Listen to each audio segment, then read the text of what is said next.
Number 1. Who said culture is the product of agro-facts, artifacts, socio-facts and menti-facts? किसने कहा था सांस्कृतिक कृषि तथ्यों, प्राविधिक तथ्यों, सामाजिक तथ्यों तथा मानसिक तथ्यों की उपज है? The correct answer is D. David Widney. David Widney ने कहा था सांस्कृतिक कृषि तथ्यों, प्राविधिक तथ्यों, सामाजिक तथ्यों तथा मानसिक तथ्यों की उपज है. Question number 2. Which one of the following is not a form of accommodation? निम्नलिखित में से कौन सा समयोजन का स्वरूप नहीं है? तो समयोजन का स्वरूप नहीं है वो है झगड़ा, फ्यूड. बाकी कॉम्प्रोमाइज, आर्बिट्रेशन, टॉलरेशन ये तीनों ही एकोमोडेशन के स्वरूप है और फ्यूड उसमें से नहीं है. The correct answer is D. Question number 3. Who talks about social statics and social dynamics as two division of sociology? समाजशास्त्र के दो भागों के रूप में सामाजिक स्थितिकी और सामाजिक गतिकी की चर्चा किसने की है? तो सामाजिक स्थितिकी और गतिकी की चर्चा की है हमारे अगस्त कोम्ते ने. The correct answer is A. Auguste Comte. Auguste Comte ने समाजशास्त्र को दो भागों के रूप में सामाजिक स्थिति और सामाजिक गतिकी की चर्चा की है. कोम्ते समाजशास्त्र को सामाजिक व्यवस्था एवं प्रगति का अध्ययन करने वाले विज्ञान कहा है. Question number 4. Which sociologist has discussed society as organic analogy? किस समाजशास्त्री ने समाज को जैव सदस्यता के रूप में चर्चा की है? The correct answer is Spencer ने.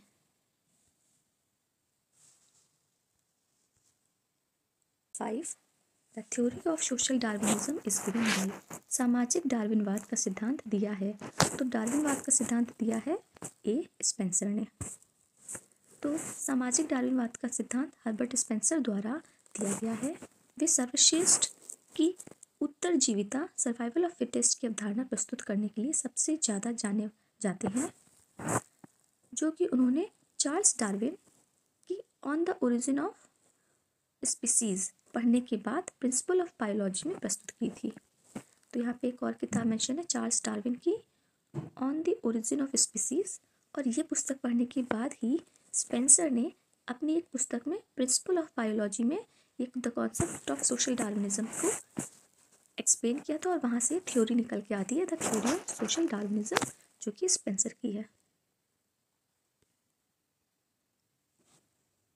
Question number 6.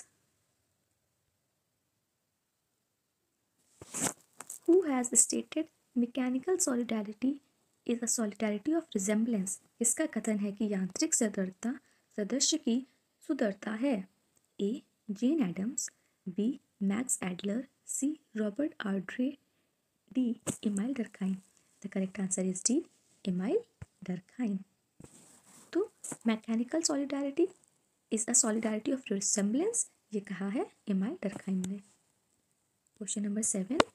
Pareto divides elite class into governing and non-governing, B. political and economic, C. religious and non-religious, D. traditional and modern. तो Pareto divides elite class into A, that is governing and non-governing. Question number 8.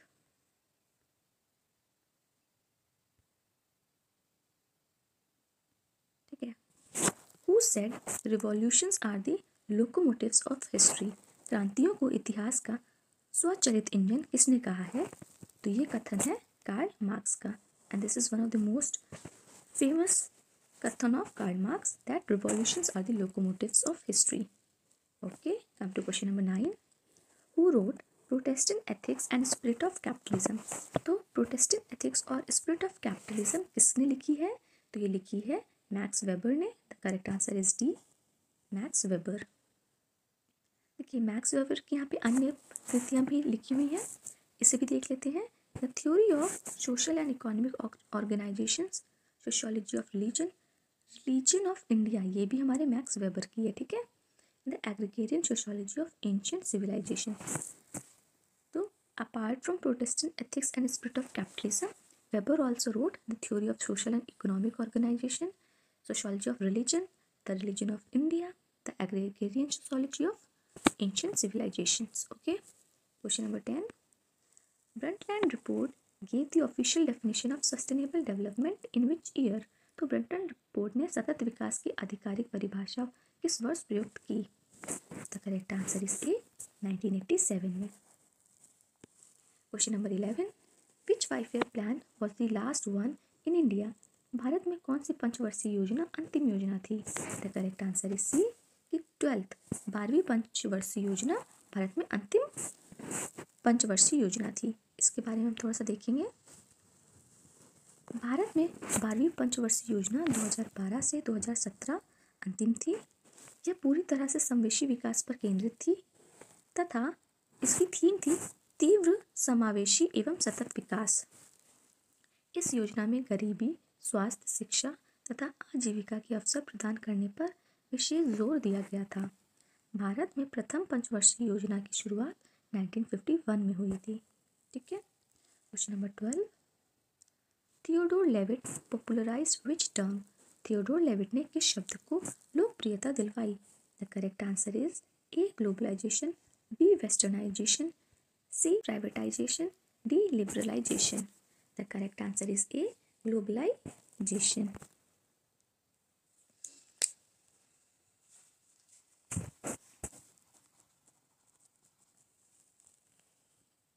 Question number 13,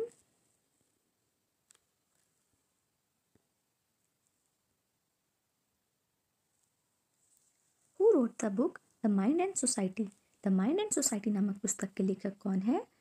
तो mind and society के पुस्तक के लेखक हैं Vilfredo Pareto. V Pareto is the right answer. Vilfredo Pareto ने the mind and society नामक पुस्तक के लेखक है और इनकी अन्य प्रमुख कृतियां हैं the rise and fall of elites, manual and political economy, compendium of general sociology, the transformation of democracy. Okay, make a note of these important books also. Question number 14, classificatory and descriptive terminology in kinship is given by? नातेदारी में वर्गात्मक व वर्गात्मक संज्ञाएं दी हैं।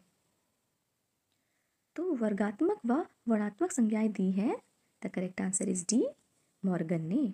ठीक है, तो Morgan ने विश्व में प्रचलित नातेदारी शब्दों का अध्ययन करके उन्हें प्रमुख 2 भागों में बांटा है।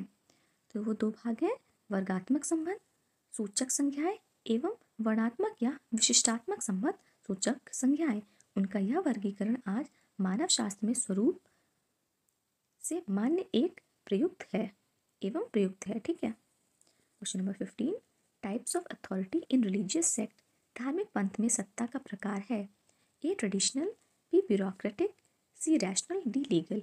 तो रिलीजियस सेक्ट में authority in religious sect is a traditional, परंपरा। ठीक है, तो धार्मिक पंथ में सत्ता का प्रकार परंपरागत होता है।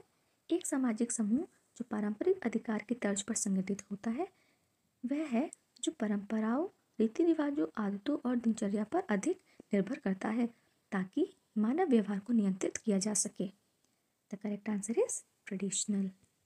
Question number 16, which factor is not related to dialectical analysis? कौन सा कारक द्वंद्ववादी विश्लेषण से संबंधित नहीं है? A thesis, B antithesis, C surplus value, D synthesis. The correct answer is C surplus value. तो question number 17, the delinquent subculture theory is given by? विचलित उप संस्कृति के सिद्धांत की व्याख्या इन्होंने दी है A Clinard, B Cohen, C Durkheim, D Merton. The correct answer is B Cohen ने। कोहेन की ये थ्योरी है द डेलिक्वेंट सब कल्चर। ठीक है, तो विचलित उप सांस्कृतिक के सिद्धांत की व्याख्या कोहेन ने दी है। उनका विचलित उप सांस्कृतिक सिद्धांत मानता है कि अपराध तथा कथित उप संस्कृतियों में युवा लोगों के मिलन का परिणाम है जिसमें कुटिल मूल्य और नैतिक अवधारणाएं हावी है। Question number 18, which theory of social change suggest that changes occur through conflict and revolution? इनमें से सामाजिक परिवर्तन का कौन सा सिद्धांत है यह बताता है कि परिवर्तन संघर्ष और क्रांति के द्वारा होता है? A cyclical, B dialectical, C functional, D linear. चक्रीय सिद्धांत, द्वंद्वात्मक सिद्धांत, प्रकार्यवादी सिद्धांत और रेखीय सिद्धांत। The correct answer is B dialectical सिद्धांत, द्वंद्वात्मक सिद्धांत। सामाजिक परिवर्तन का द्वंद्वात्मक सिद्धांत यह बताता है कि परिवर्तन संघर्ष और क्रांति के द्वारा होता है। Question number 19, by whom did Pareto adopt the concept of ruling non-ruling elite? Pareto ने शासक एवं अशासक अभिजन की धारणा किससे ली? A Saint Simon, B C Wrights Mill, C Machiavelli, D Sigmund Freud. The correct answer is A Saint Simon. तो by whom did Pareto adopt the concept of ruling non-ruling elite? तो रूलिंग नॉन रूलिंग एलाइट का concept Pareto ने किससे लिया है? तो इन्होंने Saint Simon से लिया है। Question number 20, communalism is a form of colonialist knowledge who said? सांप्रदायिकता औपनिवेशिक ज्ञान का एक रूप है, किसने बताया? A Gyanendra Pandey, B K M. Panikkar, C Mahbub ul Haq, D Paul Burman. The correct answer is A Gyanendra Pandey ji ने। Question number 21, who talked of role exit? इनमें से कौन भूमिका निर्गम की चर्चा करता है? तो रोल एग्जिट की चर्चा करते हैं हमारे फुक्स एबॉग। फुक्स एबॉग भूमिका निर्गम की चर्चा फुक्स एबॉग करते हैं। इसका अर्थ है एक नई पहचान एवं भूमिका लेने के लिए एक ऐसी भूमिका को बंद करने की प्रक्रिया है जो किसी व्यक्ति की आत्म पहचान के लिए वास्तव में महत्वपूर्ण है। ठीक है, now come to question number 22, under which mother's brother occupies prominent place in kinship usage known as? तो ऐसी व्यवस्था जिसमें माँ के भाई को नातेदारी में प्रमुख स्थान दिया जाता है वह कहलाता है कॉवेड, स प्रस्विता, बी एमिटेड, पितृश्व श्रेय, टेक्नोनॉमी, माध्यमिक संबोधन, डी एवेंक्यूलेट, मातुलेय। The correct answer is D avunculate कहते हैं, मातुलेय कहते हैं जब माँ के भाई को नातेदारी में प्रमुख स्थान दिया जाता है, that is known as avunculate. The correct answer is B. Question number 23, the concept of social structure was used by which sociologist for the first time? सामाजिक संरचना की अवधारणा का प्रयोग सबसे पहले किस समाजशास्त्री ने किया था? The correct answer is A Herbert Spencer. तो सोशल स्ट्रक्चर का कॉन्सेप्ट सबसे पहले हर्बर्ट स्पेंसर ने यूज किया था। Question number 24, tharavad is a matrilineal joint family found in the state of? तो थारवार्ड एक मातृवंशीय संयुक्त कुटुंब है जो किस राज्य में पाया जाता है? तो ये एक मैट्रिलिनियल जॉइंट फैमिली है जो कि पाई जाती है हमारे केरला में। ठीक है, question number 25, Sumner divided social group into विच टू पार्ट्स? समनर ने सामाजिक समूह को किन दो भागों में विभक्त किया है? The correct answer is B, in group and out group. अंतः समूह और बाह्य समूह, ये हमारा समनर ने हमारे सोशल ग्रुप को दो भागों में बांटा है, दैट इज अंतः ग्रुप और बाह्य ग्रुप। क्वेश्चन नंबर 26,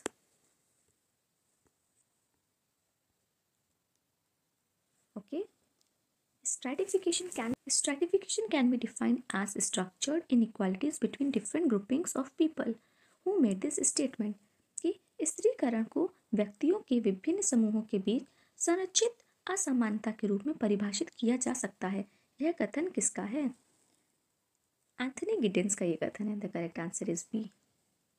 तो एंथनी गिडेंस के अनुसार स्त्रीकरण को व्यक्तियों के विभिन्न समूहों के बीच संरचित असमानता के रूप में परिभाषित किया जा सकता है। Question number 27, the national commission for scheduled tribes was created by which amendment of Indian Constitution? अनुसूचित जनजाति के लिए राष्ट्रीय आयोग का सृजन भारतीय संविधान के किस संशोधन के द्वारा किया गया? तो ये किया जाता है हमारे 89th अमेंडमेंट के थ्रू, और ये हमारा 89th कॉन्स्टिट्यूशनल अमेंडमेंट हुआ था 2003 में। Who is the author of book Races and Culture of India? Bharat की प्रजातियों एवं संस्कृतियों नामक पुस्तक के लेखक कौन है? The correct answer is B, D N. Majumdar is the writer of book races and culture of India. Question number 29, E.A. Ross laid the foundation of the study of dash in sociology. E.A. Ross ने समाजशास्त्र में dash को अध्ययन को आधार बनाया। ए social stratification, सामाजिक स्त्रीकरण, B social group, B social group सामाजिक समूह, सी सोशल चेंज सामाजिक परिवर्तन, डी सोशल कंट्रोल सामाजिक नियंत्रण। The correct answer is D social control. तो ई एरोस ने समाजशास्त्र में सामाजिक नियंत्रण को अध्ययन का आधार बनाया। इन्होंने सर्वप्रथम अपनी पुस्तक सोशल कंट्रोल में सामाजिक नियंत्रण का विश्लेषण किया। सामाजिक नियंत्रण से तात्पर्य सामाजिक प्रक्रिया में कुछ व्यक्तियों द्वारा नियोजित रूप में किया गया हस्तक्षेप है। The correct answer is D. Question number, who wrote the book planned economy for India. Planned economy for India नामक पुस्तक किसने लिखी है? तो ये पुस्तक लिखी है के विश्ववैद्या ने। तो किस के विश्ववैद्या की पुस्तक है planned economy for India. Question number 31, which of the following elements is not found in communalism. संप्रदायवाद में निम्न में से कौन सा तत्व नहीं है? A insecurity, B prejudice, C tension, D tolerance. A असुरक्षा, बी पूर्वग्रह, सी तनाव और डी सहिष्णुता। The correct answer is D tolerance नहीं है। टॉलरेंस सहिष्णुता। तो कम्युनलिज्म का इस एलिमेंट नहीं है, वो है टॉलरेंस और सहिष्णुता। The rest three are the elements of communalism, insecurity, prejudice और tension.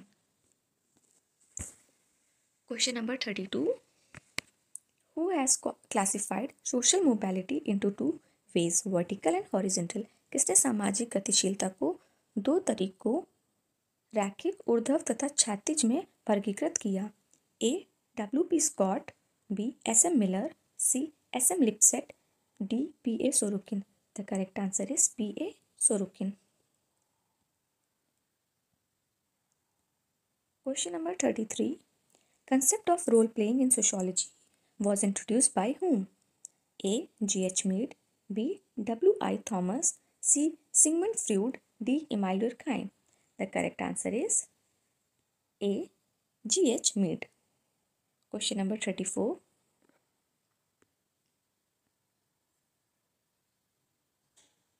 Which of the following statement given below is not true about the Enlightenment? निम्न में से कौन सा कथन प्रबोध काल के संबंध में असत्य, गलत है? A. Social world like the physical world is dominated by laws. B. Rejection of beliefs in traditional authority. C. God was believed to be the source of society. D. Karl Marx was most influenced by Enlightenment. The correct answer is C. God was believed to be the source of society. Which of the following below is not true about Enlightenment? We have already that what question is asking, और यहाँ पे question पूछ रहा है कि असत्य कौन सा है। ठीक है, तो विश्वास की समाज का स्रोत ईश्वर है, ये स्टेटमेंट गलत है। The correct answer is C. Question the following has defined that socialization is the process by which the individual learns to conform to the norms of the group. निम्नलिखित में से यह किसकी परिभाषा है कि समाजीकरण एक प्रक्रिया है जिससे कि व्यक्ति समूह के आदर्श नियमों के अनुरूप व्यवहार करना सीखता है? तो ये डिफाइन किया है हमारे एच.एम. जॉनसन। एच.एम. जॉनसन की परिभाषा है कि समाजीकरण एक प्रक्रिया है जिससे कि व्यक्ति समूह के आदर्श नियमों के अनुरूप व्यवहार करना सीखता है। The correct answer is A. Okay, so that's all for the day. We will be continuing our paper of Rajasthan assistant professor 2021. Okay, so that's all for the day. Thank you so much for watching. We have completed our 35 questions from Rajasthan Assistant Professor Exam 2021, and the rest of the questions we will cover tomorrow. Thank you.